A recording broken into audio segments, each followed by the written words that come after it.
Natale 2009 e quindi la proiezione di un nuovo anno.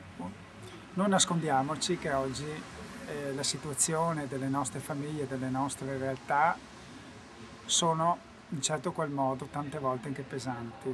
C'è qualcuno all'interno delle nostre famiglie che sicuramente ha perso il posto di lavoro. Ecco, a questi nostri cittadini dico, vi siamo vicini. Cerchiamo tutti insieme di trovare la coesione, le affinità, la possibilità di aiuto, la possibilità, una convergenza verso una comprensione per fare in modo che questo Natale possa essere più sereno, perché la fiducia è quella che ci può accompagnare.